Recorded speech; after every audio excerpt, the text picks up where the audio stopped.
Everybody, we're just getting started. Welcome to an information session on refusing the tests, how and why to opt out of 2021 state testing.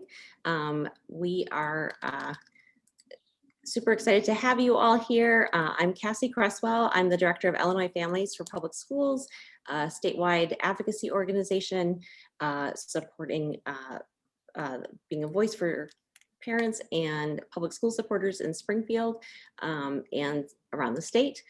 And our co-sponsoring organizations tonight are the Illinois Federation of Teachers, the Chicago Teachers Union, and Brighton Park Neighborhood Council, Parents for Teachers, Northside Action for Justice, and Raise Your Hand.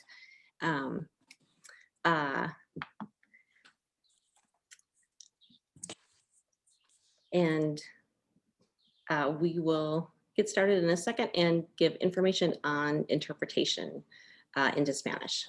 Bueno, bienvenidos a todos. Vamos a tener interpretación.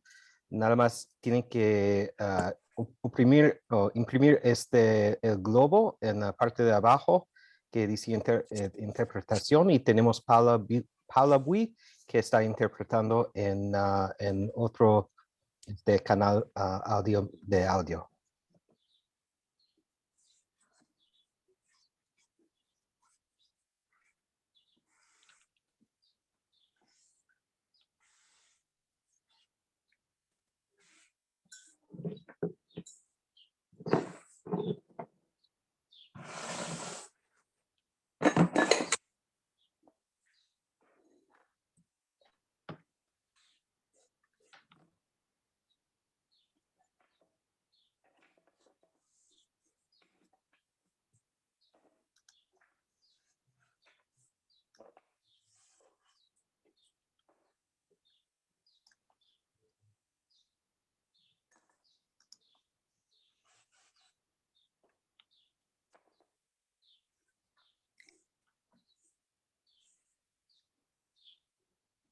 Hi, everyone.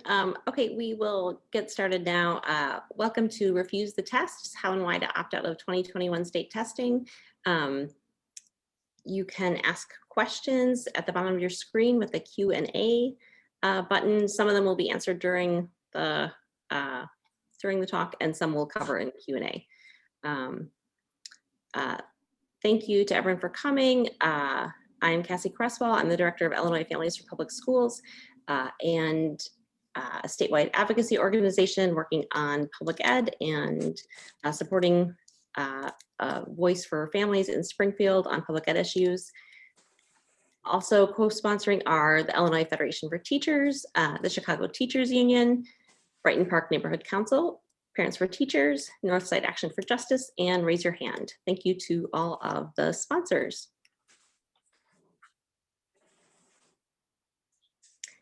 So just to give you a little overview of what we're going to cover tonight, we will first cover the basics of how and why to opt out of state testing in 2021. We'll have a panel discussion with some great panelists who come at this issue from many areas. We'll then cover some Q&A and finally talk about what's next after refusing the tests. We'll have some poll questions that will pop up that you can answer as we go to find out who's in the room, at least the Zoom room. So let us know if you are a student or a teacher and those other roles there. That'll help us with our questions.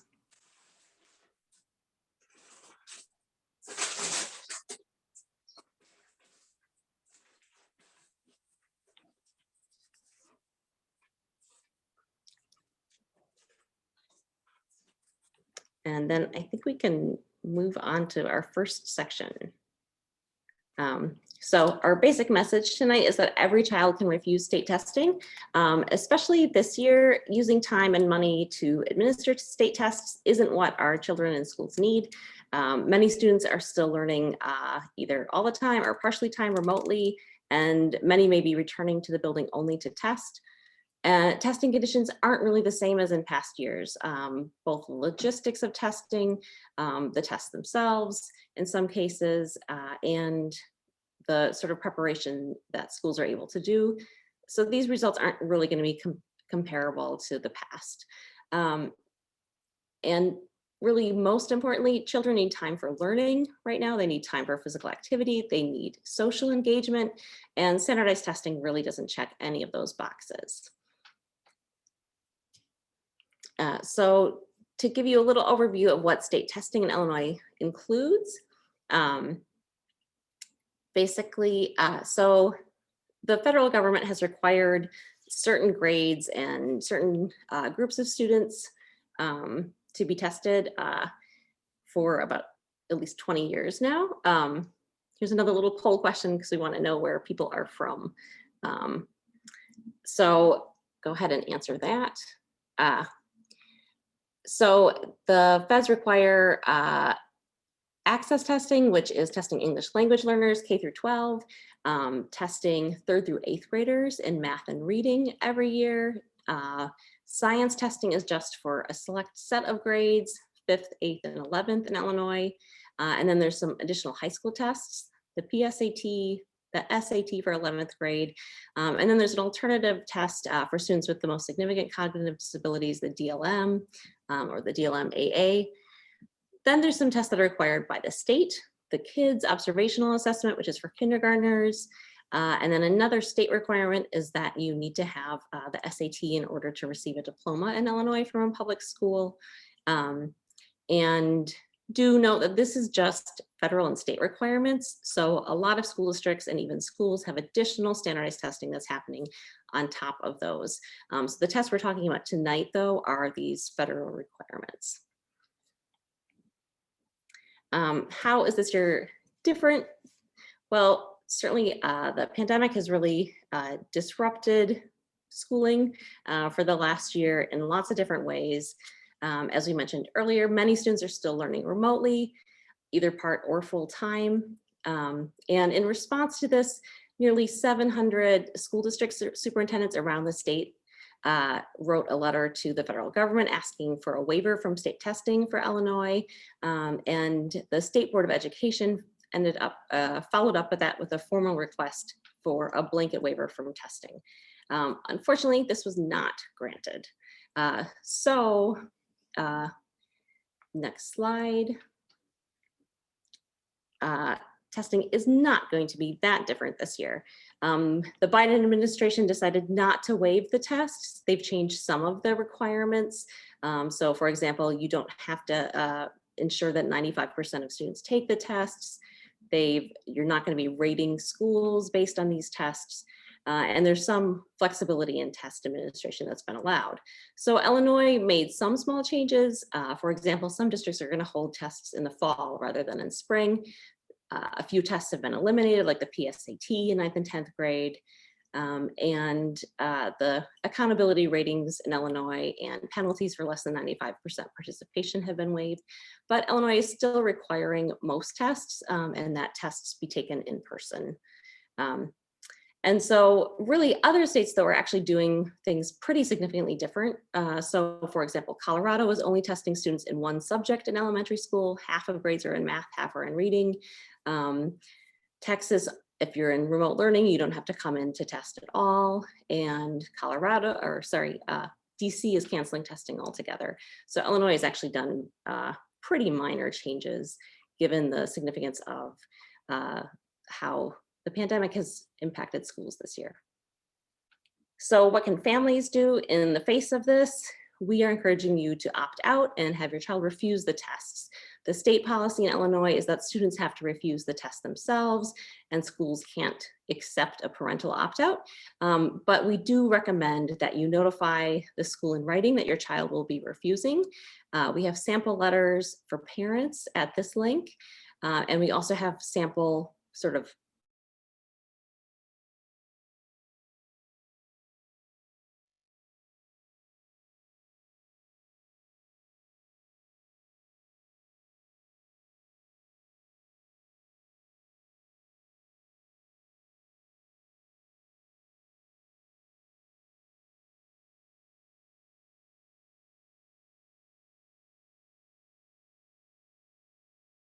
Hey everyone, we're having some technical difficulties. Just 1 minute, please.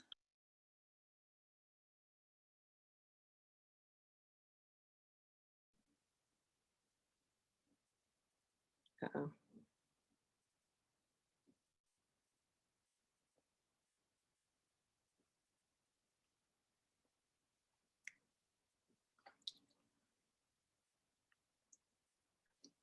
Before we get started, I just want to share the results of who's here with us. So we can see that the majority of our room tonight is pre-K to 8 educators and also parents. So we are so grateful that we have some parents here with us.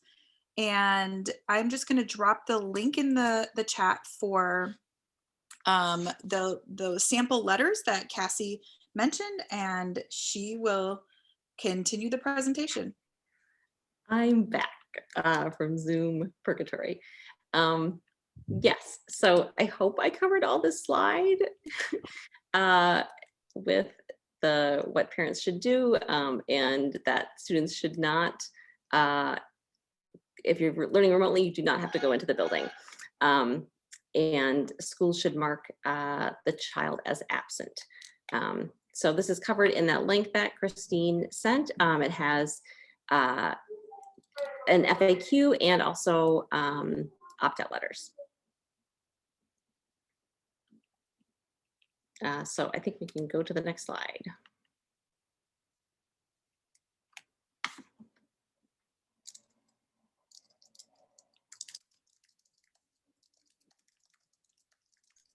Pues es una buena oportunidad para recordar que tenemos interpretación, que nada más tiene que imprimir el globo en la parte de abajo para iniciar la interpretación.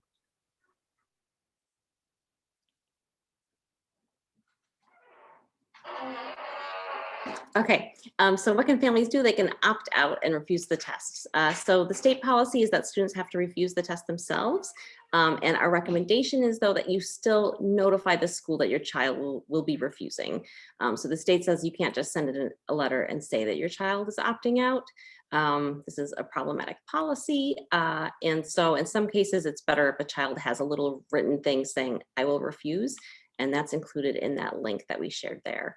And if a student is learning remotely, this is even easier and you don't have to send them to school and they should be marked as absent.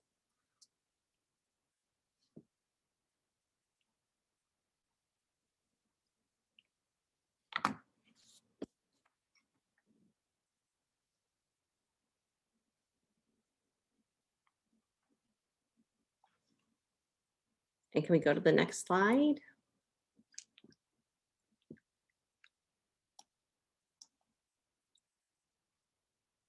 Oh, okay. So 1 second. Okay, sorry about the technical issues here. What happens if your child refuses? Really, the school should not be punishing them for anything. And there shouldn't be any penalties. For K through 8, there's no consequences for not participating in any of these state or federal tests. For 9th through 12th grade in high school, there's no consequences for refusing the access or the science test. For 11th graders, you will have to retake the SAT the following year in order to graduate.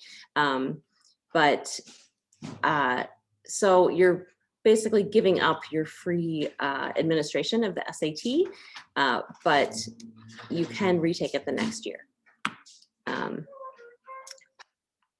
If you have any kind of problems, we have a little opt-out hotline, and you can call or text 413-3 opt-out.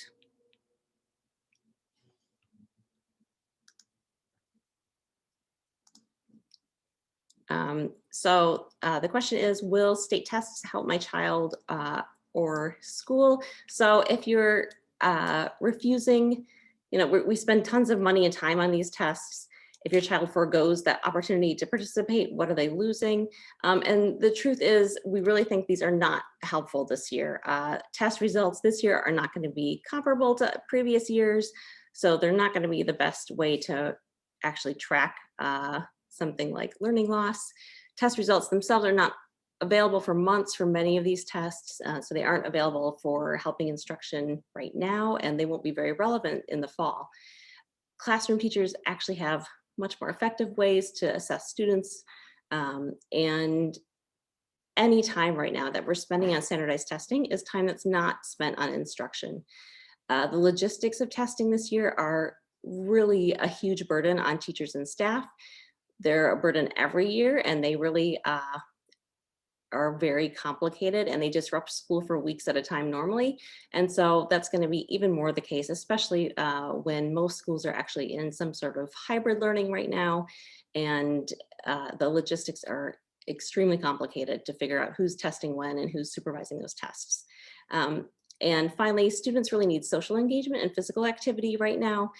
You know, your well-being is a prerequisite for learning, and tests really aren't part of that. Okay,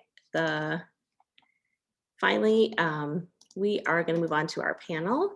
Our first panelist is CBS teacher Ava Corona.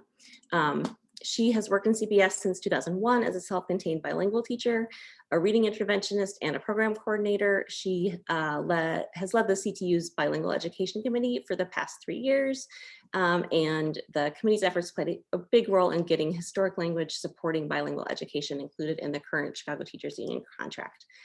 So Ava, you can go ahead. Hi, everyone. Thank you for inviting me to be part of this panel. I wanted to talk a little bit about what I know about the access test as it stands right now on the grounds, and what it looks like from the perspective of an ELBT or a bilingual coordinator. So I'm going to talk about a few things, what screening is, what an access is, and the logistics involved in administering this test, and how that's affecting students right now, and teachers and instruction. So access testing, what is it, right? Well, before we even begin to test a student, give them that test, right? So those new students, they have to be screened first to determine whether they qualify for EL services or not, for the EL program or not. In the beginning of the school year, they were tested to see if they qualified for services provisionally only. And so now that the reopening has happened, we have to test them. The kids who are in-person learning now, we have to test that. We have to see if they qualify for placement in the EL program. They were provisionally placed if they qualified, and now we have to retest them to see if they qualify officially. And kids who are staying at home, who are remote, we've been inviting them to also come in and have that screening done. Some kids have not shown up. Some testing has not, some screening has not been completed. And so some of those kids may not have the access test. So now once kids are screened and they do qualify for the EL program, then they do take the access test. And so this test, like was mentioned before, is a test that measures, it's for K to 12, and it measures that English language proficiency in 4 language domains: listening, speaking, reading, and writing. It also determines placement, whether or not a student exits the EL program. It determines the type of program that the student is going to be participating in, and whether that's, if it's going to be a transitional bilingual education program that is going to consist of native language instruction and ESL, or are more ESL than native language instruction. And that it also determines the type of language support that is going to be provided to the student based on their levels of English language. Estudiante basado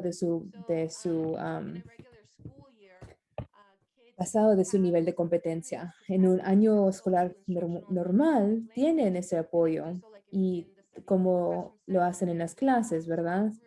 Con grupos pequeños, en parejas, con actividades y el aprendizaje. Pero en el aprendizaje así remotamente veo estoy viendo a los maestros también dándole esa instrucción y apoyándolos en esa manera.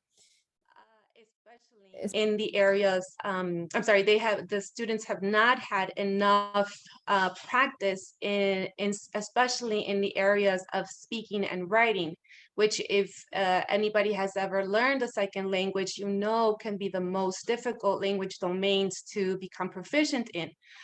And so those are areas that have that our English learners tend to be to develop last, and those are the areas of language that they need the most support in.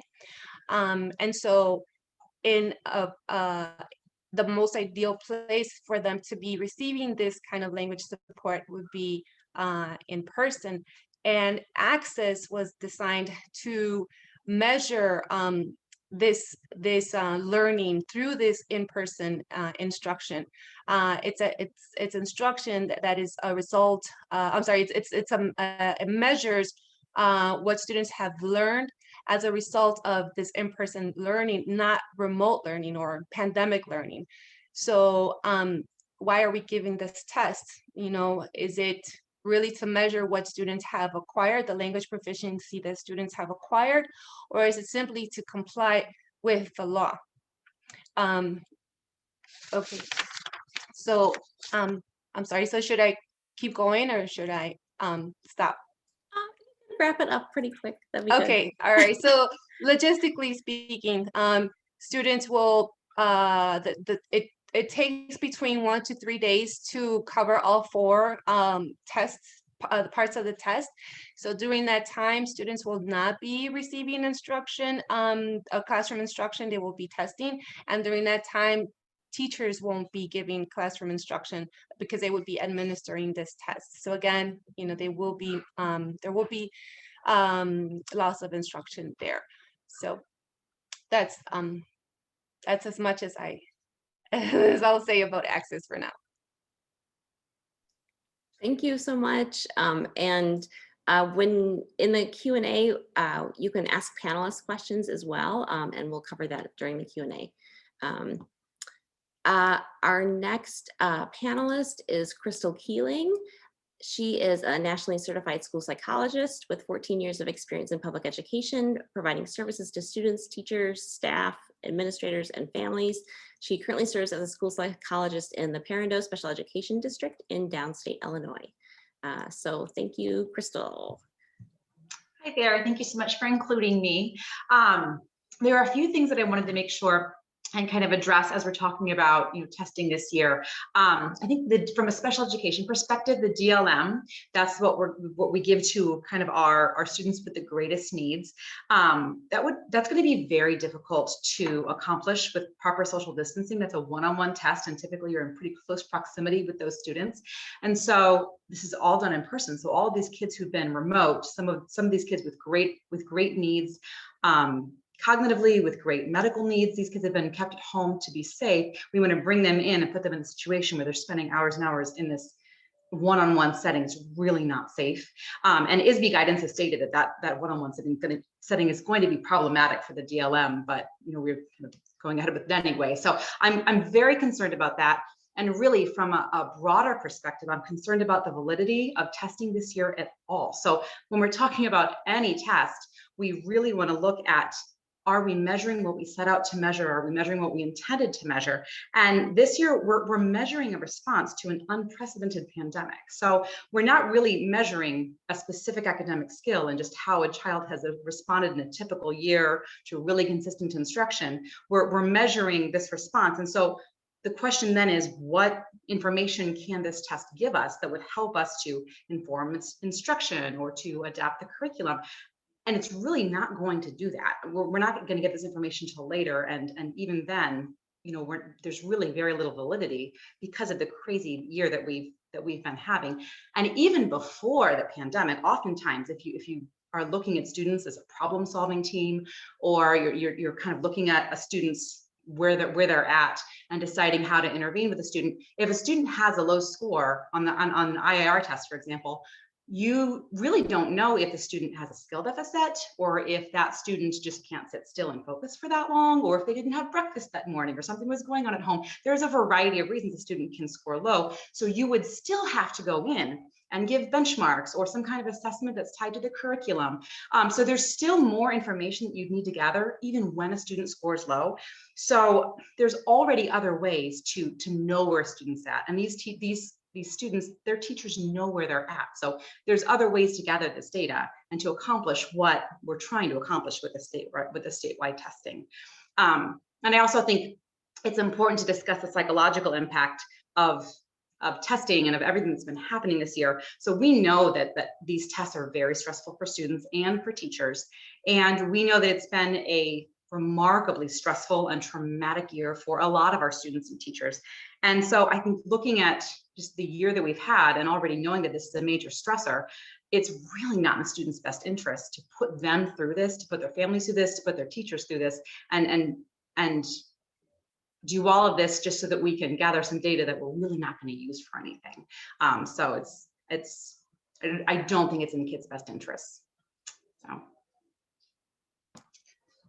Thank you, Crystal. And a little reminder, put questions in the chat for Crystal or in the Q&A.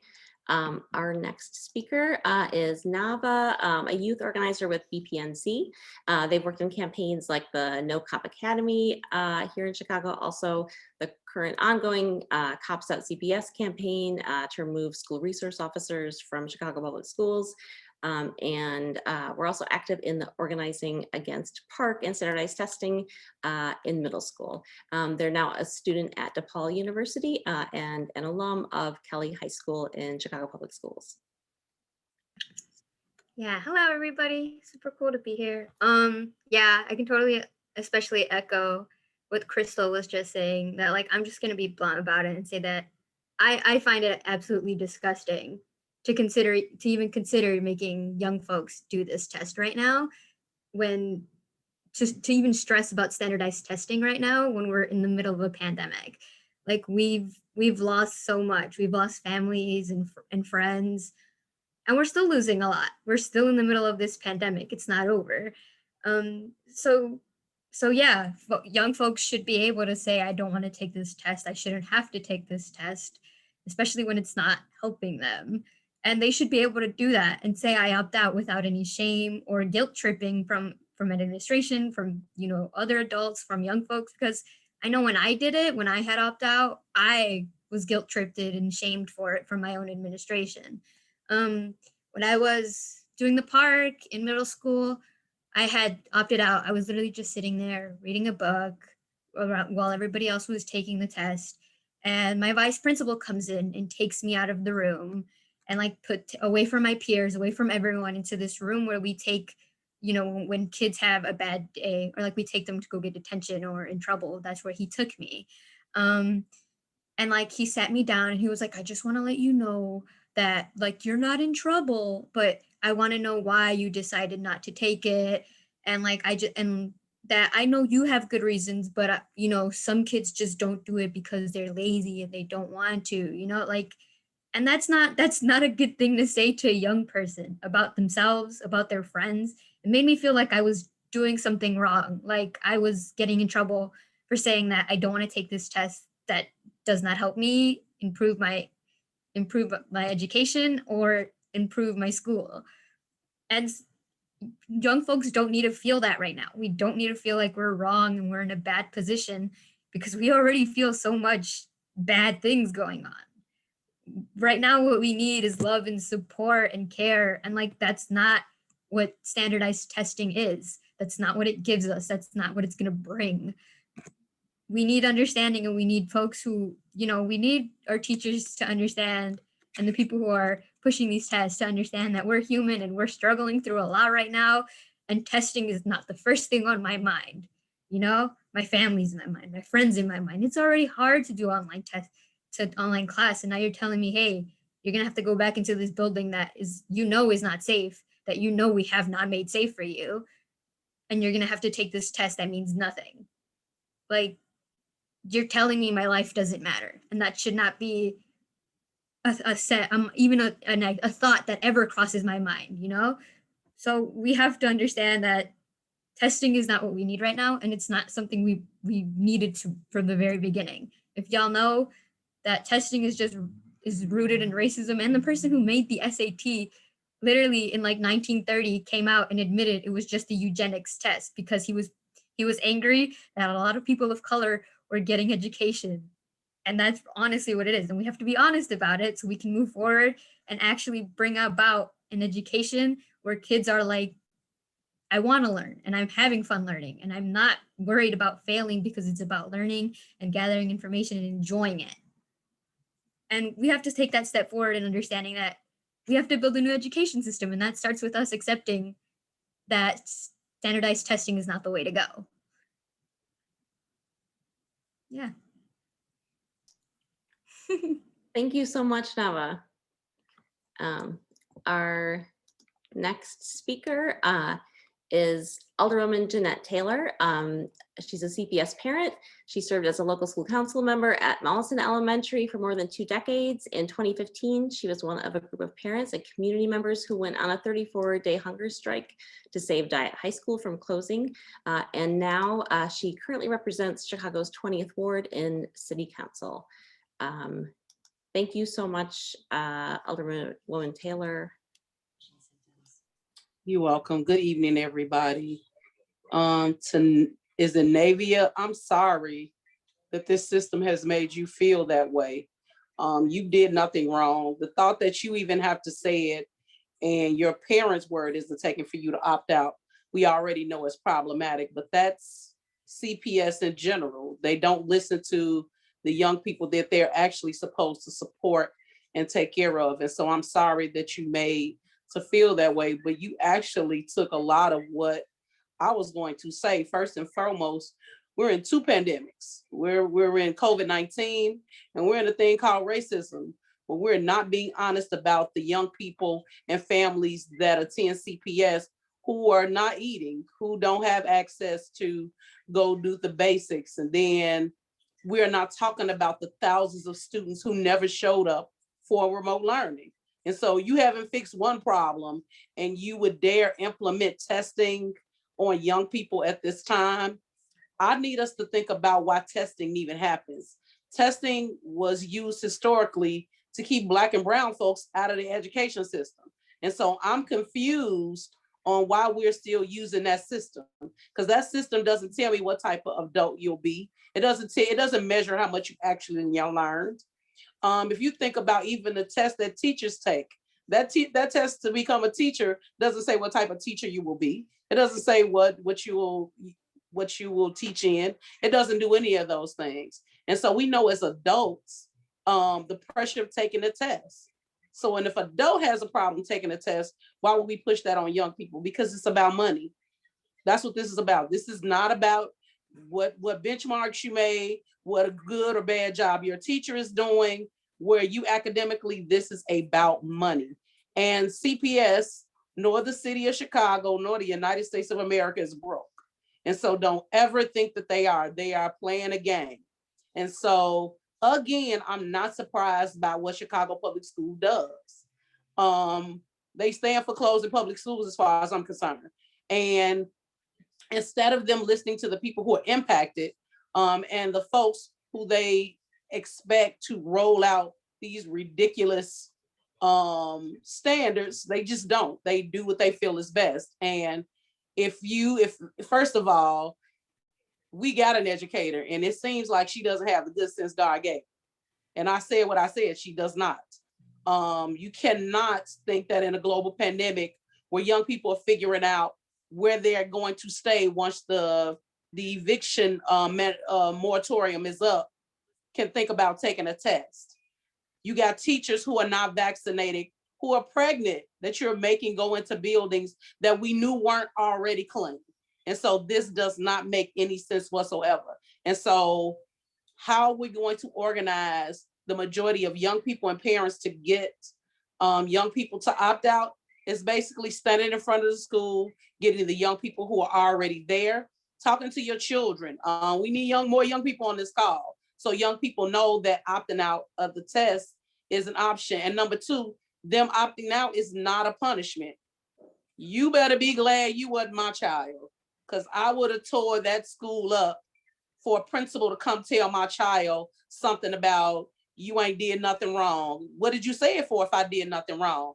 And so I would just bring you all back to 2000 and this was 14 when the park test was out.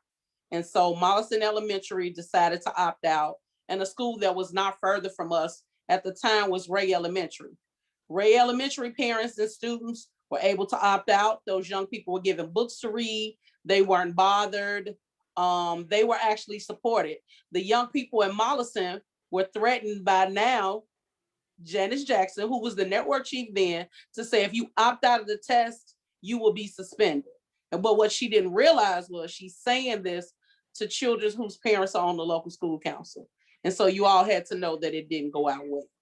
And so as an elected official who is on the education committee, who does not do what it's supposed to do, it is our responsibility and duty to teach young people to opt out. But we also need to go back to the state. It is ridiculous for young people who can't decide what color underwear and t-shirts and socks for them to come to school and say, I'm gonna opt out. As a parent, it is my legal right to sign a document that says my child should not be allowed to take the test, and that should be good enough. But of course, when you don't have young people's best interest at heart, you put all of these obstacles in the way. And Chicago Public Schools is infamous for that, and this is no different. And so for me, opting out is just the way to go. If you see my background, it says no. No, why would we subject our young people to this? CPS is not talking about the number of young people who have COVID. We're not having a conversation about the number of young people who've committed suicide. We're not talking about the young people who are just struggling emotionally, period. If they could take the time and effort to talk about how we would support these young people once they come in, and if we decide to go back. Because what we're not talking about as well is the COVID numbers are going back up. We're back to 5.2% when we were just down to 3%. So I don't understand it. And to the young person's point, I have a 16-year-old autistic kid who, shout out to Hubbard, does the best that they can, but I'm not gonna send my child to anybody's building to die.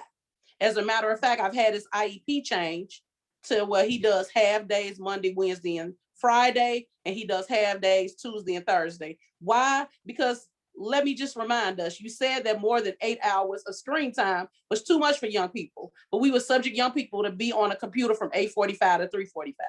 Make it make sense.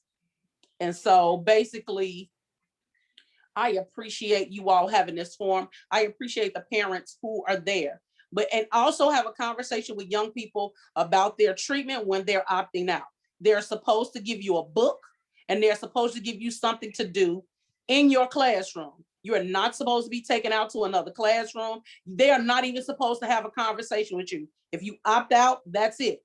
There is no conversation. Don't feel the need to talk. And if that happens, you need to be having a conversation with your parents. That's all I got this evening. Thank you so much, Jeannette. Our next speaker is Illinois State Senator Christina Passionis. So we will hear from her about the state level policies and possibilities for reform. Senator Passionis represents the Northwest side of Chicago in the Illinois State Senate since December, and she most recently served as a member of the Illinois State Board of Education. Among her extremely extensive resume in the realm of education, she was previously the Associate Vice President of Policy for the Erickson Institute, and she has a doctorate degree from the University of Illinois at Urbana-Champaign in Educational Policy Studies. Thank you so much for joining us, Senator. Thank you for having me. This is such a beautiful space and always an honor to be in community with purposeful disruptors, because that is how I lead the work that I do. And I really appreciate everyone's comments, because I think it really speaks to the various ways that we have to do the inside and outside organizing in order to really shift these systems to be in service of us and to center our lived experience, our expertise, so that we can live up to our greatest potential and not some of these manufactured capitalistic, white supremacist, and patriarchal ways. I too am a parent of Chicago Public School students. I'm a proud graduate of Chicago Public Schools. I used to work in Chicago Public Schools. I partnered with Chicago Public Schools. In the Senate, I serve on the Education and Higher Education committees. So all of this work really comes full circle for me. There's a few things that I want to highlight and just kind of build on, because I really resonate with what a lot of folks have been saying. The first is, I've had the privilege of working with some of the folks that have been on this panel and others who have helped to put together this workshop to really do that inside outside game. While I was on the board back in August, just when people were starting to think about these assessments, it started to come up in dialogue, and I said, I hope we're not really considering this, right? Are we serious about this? And people started to look at me sideways, but I just, knew that I needed to push that conversation, because it was going to take some, prodding and some shifting and some informing, so that folks really understand what's at stake. I personally have a lot of issues with standardized tests for many of the reasons why people have spoken to them today. But I knew that on some level, that was not the conversation to be had. We had to take advantage of the moment to be able to push people forward to eventually get to the conversation around the ideological problems with the standardized test that we pointed to today. And so what was really interesting is that each month, the conversation advanced and advanced and advanced in ways where additional board members will come on board. And then finally, it crescendoed. And what I mean by that is back in November, there was a panel of individuals that decided to come to the board and present to us. And these were national civil rights organizations that decided to make their case as to why it was important that we proceeded with with administering these assessments. And they made the case under the auspices of equity. And this is something that I think we need to be really careful about when we talk about equity, because that can be a real abstract term if we really don't name what the culprits are. That's why I'm real explicit about naming the three-headed monster of white supremacy, patriarchy, and capitalism, because then we can get real precise about how we upend that and transform that. But the problem is that these individuals spoke to, if we don't measure the gap, we won't know what to do to intervene. To me, made no sense. But ultimately, my objective was to really kind of shed some light on the fact that the individuals, my only question to them was really, out of the three of you, who has actually taught or been a school administrator? And not one of them had that experience. So to me, the conversation was over. I didn't need to have any more discussions, because you have not been in these shoes. You have not had to proctor exams. You have not had to sit through exams. You have not had to have difficult conversations with young people to do things. It creates tension, and parents too. So anyways, the point is, the following month, because there was a group of amazing educators that I happened to, come in contact with, that asked me, can we work together on this? And these were all bilingual educators, bilingual coordinators, and specifically brought up the issue around access and the fact that we had to move quickly, because that window was going to open. And just as Eva was explaining, all the intricacies of how to carry this out and how scary it would be to actually ask individuals, and primarily members of the Latinx community, from neighborhoods where we were seeing double-digit COVID rates, and we were experiencing, of course, disparate impact with deaths and mortality. And so the idea was to really help the board understand, how is this going to work mechanically? And again, how do we make sense of this? If we are not sending folks to schools, why are we sitting here going to put people in harm's way for these assessments, especially if they're coming from areas that are experiencing higher rates? So it was through the advocacy of us locking arms and us pushing forward on the board myself as a board member, because what I told the board, I said, if we're going to allow those 3 individuals from those organizations to have all this time to put out their argument, we need to do the same and afford that opportunity for the individuals who are going to be tasked with administering these assessments or having to interface with children and young people. And so it was an amazing, amazing outcome, because not only did we have a panel of educators and administrators articulating in very clear terms how much it was going to take to pull this off in the midst of the height of the pandemic. Because remember, this was December. We were going into our second surge.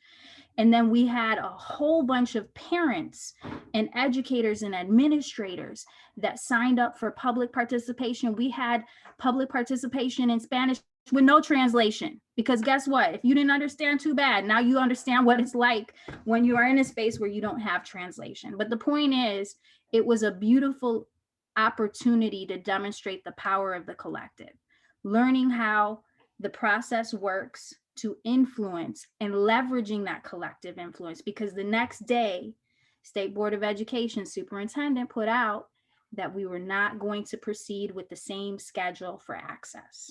It was delayed. Now, it was not the win I wanted, but it was a win. And what it helped to demonstrate is that people moved along from August, when people looked at me sideways and I first raised it, and every single month thereafter, we finally got enough board members so that finally, when I rolled off the board, they finally put out a letter saying they would seek a full waiver. We were not there 6 months ago. So I want to just share that story with you all to show how important it is to leverage those kinds of relationships and to be able to continue to push and have that real concrete ask of when you have an opportunity to push forward. The other thing I want you all, 2 more things, and I'm going to put some links in the chat because I want you all to have some information. We have to watch the federal relief dollars. ESSER. ESSER is the Elementary and Secondary School Emergency Relief. We're going to have $7 billion infused into our school districts across the state. And there are 2 specific investments I want you all to pay attention to. One is about investing in assessment literacy. This is a part of the strategic plan that the state board just ratified. I had some pretty strong comments about that because I said, we got to be careful. You know, the literacy piece was to teach parents about the importance of assessments. And I thought we could do better in terms of, you know, let's go beyond, you know, what Alderwoman Taylor has behind in her screen, the bubble, right? There's different ways we can demonstrate knowledge, application of knowledge, co-construct rubrics, you know, project-based learning. There's so many different ways we can show what we know and to co-construct it. And so pay attention to that investment around assessment literacy, because those federal funds are going to go to that. Another one is that there's some funds that are going to go to what they're calling interim assessments.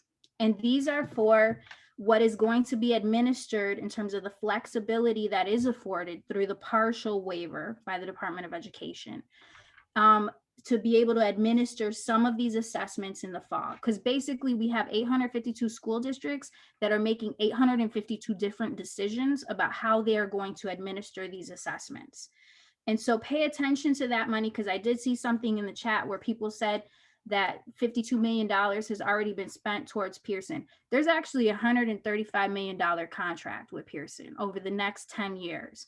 But my understanding of it is that we don't pay it out until we actually use those assessments. Either way, it's really important that we monitor and that we weigh in, because one of the asks I made at the Education Approps hearing was to say, we need a dashboard up on the ISB website of every single school district in terms of what they're getting and what they're spending that money towards. And what are the goals and objectives of that? How are we going to prove that? And ultimately, how did the money get spent? Because $7 billion is a significant amount of money. And if it's going towards padding the pockets of companies like who we just discussed, that's going to be a problem. And the last piece I want you all to be aware of, and this is where you can weigh in too, there is an assessment review committee that is comprised of about 30 some members from across the state. Some people you may recognize, some you may not. And they are to be looking at the current suite of assessments. So the IAR, all those, that beautiful slide that was at the beginning of this, pay attention to that and make sure that you check in with those folks and that you influence them and inform them, because there were some wins that have come out of it. And so I've put the links in the chat for everyone so that you can follow up on board meetings when they're happening and participate in the public participation process. I've put in the COVID page for ISB because that's where you're going to see the dollars for the federal relief in an Excel spreadsheet. And then the last piece is that state assessment review committee. So I think all of these pieces, we have to be vigilant, we have to be active. And I really commend everyone in this space for sitting here tonight on a Monday night, coming together to say, how can we be purposefully disruptful, right? How can we do this work together? And how can we reimagine an educational space where we don't really have to spend and put our energy forth on this type of stuff? And it's really about what matters. And so I really appreciate the opportunity to be with you all tonight. Sorry, it took a little bit longer, but I figured I'd put some treats out there for you. Thank you so much, Senator. So we were going to do a bunch of Q&A. I think that our question answers have done an awesome job keeping up with everyone. Our next step is going to be what's next. So before I introduce our speaker for that, I think maybe just one more quick question for you, Senator, about what you think organizing could push the Illinois General Assembly to do to improve the assessment policy in Illinois. I think, if there aren't already bills that are being introduced to weigh in on that, and I mean, this is where it gets a little complicated, right? Because the assessment policy in some ways gets tied up with ESSA, the Elementary and Secondary Education Act. And so I think you have to either, one, look at what bills are being put out there, two, call your legislators about the budget and specifically around federal relief, because ultimately, while the federal dollars are passing through, the state does have an opportunity to weigh in on the appropriations, which is why the State Board of Education just pitched to the General Assembly how they plan to spend the federal dollars. So I think it's really important that you contact your legislators about these specific concerns. I introduced a resolution in the Senate to ensure that we stood in solidarity with the nearly 700 superintendents, all of the management organizations, and the State Board of Education. I'm still pressing on our congressional delegation, which I would hope you can help me with that too, so that we can go back to the Department of Education. They just recently rejected the request for the full waiver. But I think given the fact that Washington, D.C. got a full waiver, how is it they get a full waiver and we don't? And so that gives me even more impetus to push. And I think we need to do that together. So that's our two senators, Senator Durbin and Senator Duckworth, as well as the, I think it's, 18 Congress persons. And so we need to make sure that they're fully aware that this group of individuals and whoever else you all are organizing with to opt out, it's just going to be a waste of resources if we proceed as such. And we know that the test is not going to be valid or provide us with any new information. And again, I've always said, all this is doing is measuring us against white middle class status quo. I already know that. And that's a whole nother issue that we have to address, but we have to use this moment to help move people along to getting there, to understand that, and to move our school system in a space that decentralizes whiteness and really centers the lived experience of all of us so we can thrive. Thank you so much for that. Our final speaker is Dr. Monique Rudow Smith. She was a CPS, a Chicago Public Schools middle school teacher on the south and west sides of Chicago for 11 and a half years. From 2014 to 2016, she worked with her middle school students at Morrill Elementary to launch a very successful opt-out campaign at their school. And she's currently on leave from the classroom and is working for the Illinois Federation of Teachers as Director of Union Professional Issues.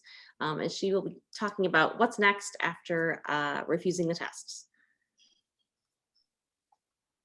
So thank you, Cassie, for that. And I will wrap this up quickly because everyone has already said, right, what we need to be doing. So COVID-19 has spotlighted and exacerbated already existing issues. We know that. And standardized testing, while especially problematic now, has been a problem. Right? Like it's not a problem just because of COVID. This has been a problem. For years, we have been pushing to move away from this standardized testing regime because it's not rooted in what's good for students. And so the myths that you see here are some of the things that have already been discussed and talked about by our other panelists. The idea that without standardized tests, teachers have no way of knowing where students are academically, that is absolutely false. Teachers assess students every single day. That is what they do in discussions. That is what they do when they're asking questions, with bell ringers, with exit slips, with checking homework, with assigning classwork. All of those things are assessments, and they really help teachers to understand where students are. So that's an absolute myth that without standardized testing, we won't know where students are academically. Another myth is that standardized tests give us an accurate picture of how much students know and don't know. One thing I think we really have to understand and get straight is that these standardized tests were created by human beings. They were not ordained by God. They are not written in stone. They really assess a very limited set of isolated skills and concepts. They don't assess critical thinking, deep knowledge, understanding of a topic, right? And students demonstrate learning in so many different ways. And so many of those strengths that they have are lost because of a standardized test or because of bubbling in A, B, C, or D, right? And as long as we keep attaching high stakes to standardized tests, educators feel compelled to teach them, which leaves no time for students to really engage in deep learning, in investigation, in exploration, in analyzing real problems. We are living through a medical pandemic, and also through the pandemic of white supremacy and white violence. How is our curricula, how is what we are doing in school disrupting or perpetuating that violence, right? We can't teach our students compassion and empathy and solving real world problems with compassion and empathy and with the mindset towards justice on a standardized test. And that is the reason for why the status quo continually pushes this regime, because they understand the power of educators and parents and young people working together to co-create curricula. And so last but not least, again, that gets to the idea that these tests were created for equity. They were not created for that purpose. They were rooted and created for racist purposes in the first place. And if we just want to think about it, just think, since this testing regime started in 20 years ago, how has it improved the educational experiences of Black and Brown students? How have we seen improvement in societal conditions for people of color? In fact, we are seeing a widening in the gap of inequity. So this idea that they perpetuate equity is absolutely false, right? What we've seen in the last 20 years is that we've seen Black and Brown schools disproportionately affected by school closings. We've seen a rapid decline of teachers of color, particularly Black teachers. And we have seen testing turned into $1 billion industry, when our students still sit in classrooms with chipping paint, leaking roofs, decaying infrastructures, overcrowded classrooms, and a lack of school nurses and clinicians. So what this pandemic is highlighting is how we have failed to prioritize the things that are really important, right? We've spent millions on testing that's now unreliable and invalid. So what we want to be doing is not just thinking about how we push back on this for this year, but in the years to come, because there is no going back to the way it was before. That was insufficient, and we cannot go back to that place. So we're hoping that in the next slide, Those of you who are here will continue to sign up that you will refuse the test this year by refusing yourself, informing your child and your children's school or your children's school that they will not be participating in the test, spreading the word to other families that they should also opt out. But then also we want to keep this going, and that we're going to actually have a sign up that's down in the chat for folks who want to continue organizing around this. We need a statewide push to really get rid of this testing, a statewide and also a nationwide push to really make sure that this is something that is not just for this year, but is for the years to come. Again, schools don't exist without us. We are the most invested in our schools being successful. So they don't get to make decisions without students, parents, and educators. And so now is our opportunity to make sure we push for a vision of school that really does serve us. Thank you so much for that, Monique. The sign up that she mentioned is in the chat. Our slides tonight will be available. I'll put the link in the chat. I know people may still have more questions, especially as testing starts, and people have questions about refusing, and if they get pushback, we can help you troubleshoot that. So you can keep on emailing us, and I'll put that, and we'll answer those questions for you. We also have the opt-out hotline, and we will take questions there. The opt-out materials are available in Spanish and in Chinese at that link. And we can definitely field questions on the opt-out hotline as calls and texts in at least English and Spanish. So thank you all so much for coming. Stay in touch. Sometimes these opt-out seasons are rough. And so, let us know what's going on at your school or in your school district. And we thank our sponsors, sponsoring organs tonight. And thank you all to all the panelists. You guys were awesome. We really appreciate everyone turning out. Okay, have a good evening.